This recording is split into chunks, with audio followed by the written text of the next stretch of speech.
Hello there. This is Akaze, the project maestro.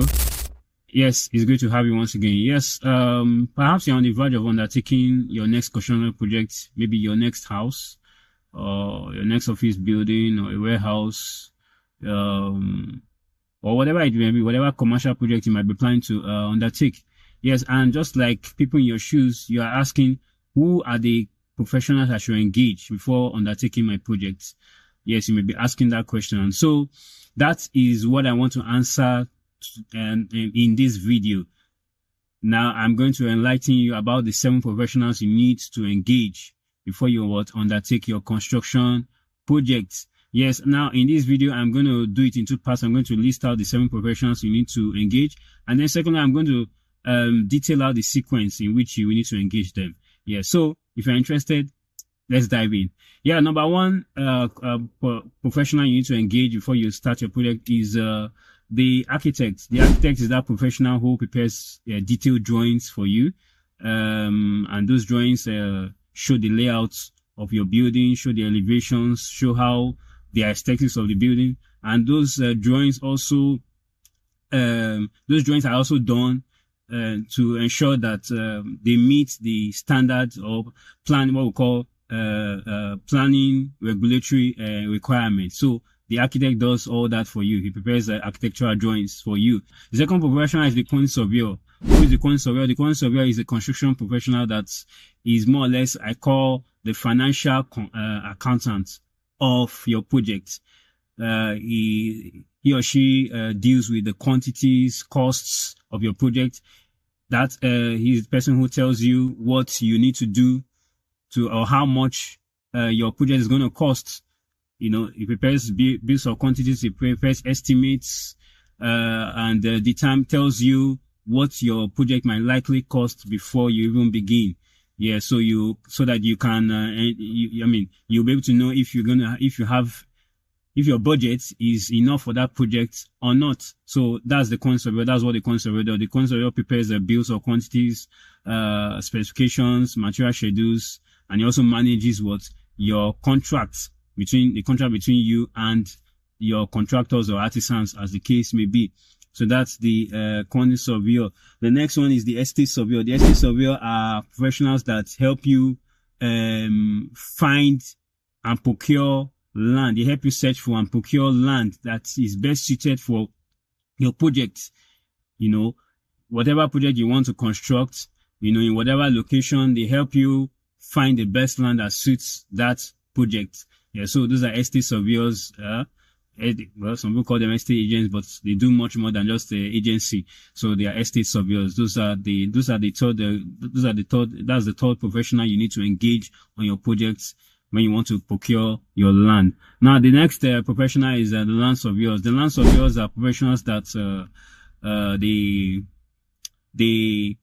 they determine the coordinates of your land. When you eventually procure the land, they determine the coordinates of your land. They determine the boundaries of your land in relation to the area where your land is located. And typically they prepare a document called the survey plan.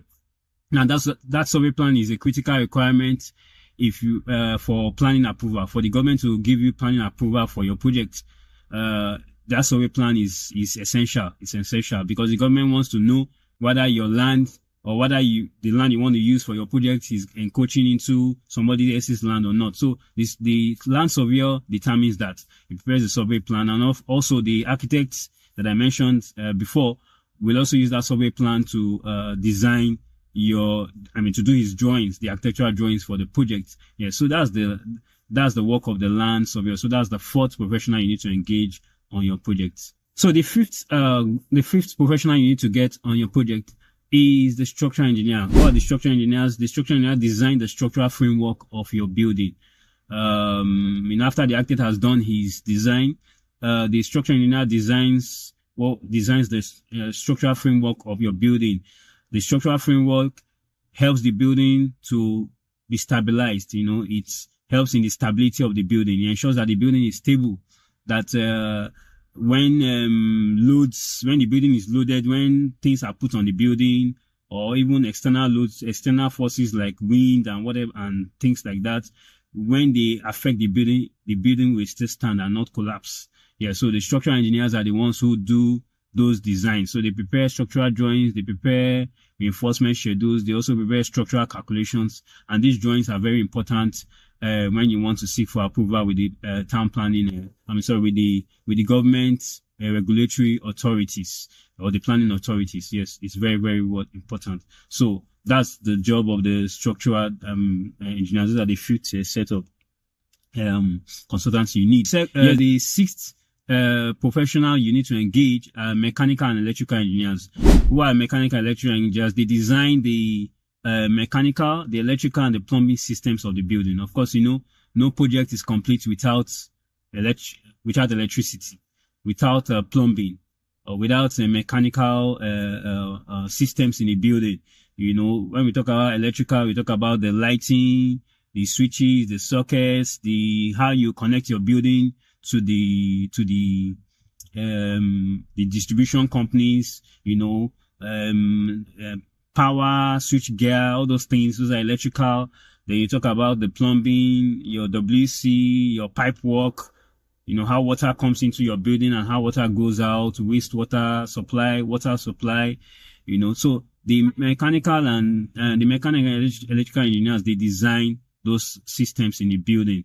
They prepare mechanical and electrical drawings. Those are the drawings they prepare for you, for your building. Of course, depending on the size of your building, those drawings are also required they're also part of the requirements that the town planning or the planning regulatory authorities will need from you for them to give you approval on your drawings.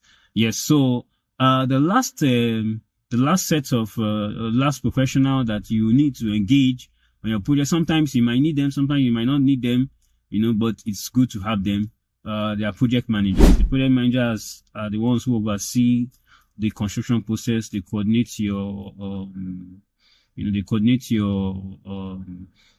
the consultants on your project. They coordinate the contractors. They coordinate the artisans. They coordinate all the stakeholders, all the people you put on your project. They coordinate them, and they ensure that your goals as the clients are fulfilled. So the project manager, that's why I call them project manager. Yeah. So they manage those, they manage those things for you, So, those are the 7, professionals that you need to engage on your project. Now, what's the sequence? Who comes before? Like I promised at the beginning of this video, I said I'm going to let you know the sequence, you know. I'm going to let you know who you should call or speak to first and who you should engage first. Now, the first person I feel you should engage is the Estate Surveyor. Yes, because the Estate Surveyor, like I said, helps you find land that you need for your project. Yeah, so, you know, the Estate Surveyor is the first person you should engage, you know, to say, okay, I need the land, I want to build this project, I want to build that kind of project, and it's okay, what location are you looking at? So the Estate Surveyor will be able to tell you exactly where the best places are or the best lands that are available. Yeah, so the Estate Surveyor is the first person that you need to engage in terms of sequence. The next person should be your Land Surveyor. The Land Surveyor is the person whom you, of course, will determine the coordinates of your land. You know, so once you buy the land, you know, he needs to get he needs to give you, he needs to do the survey plan so that you can have the, he can do the survey plan, you can determine the coordinates of your land. Yeah, so that's the next person I believe you should engage. Well, some people may say, well, the next one, I say project manager. Some people may say maybe the architect. But if you are going to engage a project manager on your project, I feel the next person you should engage is the project manager, so that the project manager can begin to join you to manage the other consultants you are going to get. Because aside from the Estate Surveyor and the Land Surveyor, which I've just mentioned, the other consultants or professionals you are going to engage in the project are going to be working on the project. The Estate Surveyor and Land Surveyor, they don't really work on your project. Once they are through with their services, that's the end. You know, but every other consultant or professional you're going to engage in your project, they are going to work on the project all through. You know, so if you're going to get a project manager on your project, it's important you engage the project manager first. before you engage the other consultants. So the next person you should engage after the project manager is the quantity surveyor. Why the quantity surveyor? Because the quantity surveyor will help you based on what your budget is. Because irrespective of what kind of building you want to construct, you must have a budget. So the quantity surveyor will help you based on your budget. It will tell you, okay, this kind of project you want to build, will you be based on current prices?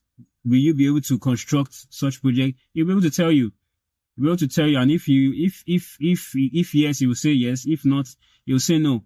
You know, and it is also important because he will also guide you on, and he's also going to guide your architect. Remember, I've not mentioned the architect yet. He's going to guide your architect on what to put in his design, or how to bring out, what to do on his design to ensure that it meets your budget. So you need to speak with the QS first. The QS will give you ideas on cost things even before your drawings are done. Yeah. So the quantity surveyor is the next person on that sequence. The next person after the quantity surveyor is the architect. Of course, the architect, prepares the drawings, and then working with the quantity surveyor prepares a design that's hopefully should not go beyond your budget, not go beyond your budget. So after the quantity surveyor is the structural engineer. I'm sorry. After the architect, the next person on the sequence is the structural engineer. So the structural engineer, of course, we use the architect's drawings to prepare his own drawings. So without the architect's drawings, the structural engineer cannot prepare his drawings. Yeah, so that's the reason why the structural engineer comes after the architect. And then, of course, thereafter, after the structural engineer is the mechanical and electrical engineer. Yes, that's the last person you need to engage. You can even engage all of them together. You can, all the consultants after you are done with the land surveyor and the estate surveyor, project manager, architect, quantity surveyor, mechanical engineer, structural engineer, you can call all of them to a meeting and engage them at once. Have a discussion with them. Okay, this is the project I want to undertake, and this and this and this is what I need from you. And then, of course, they also give their own feedback, and then you take it from there. That's the sequence of what you need to do if you want to. That's the sequence of how you need to engage your professionals in your construction project. So I hope you've learned quite a bit from this. There's a link somewhere within this video. So feel free to book a free call so that we can discuss how to make your next project a success. So till my next video, I wish you success in your project. Stay blessed.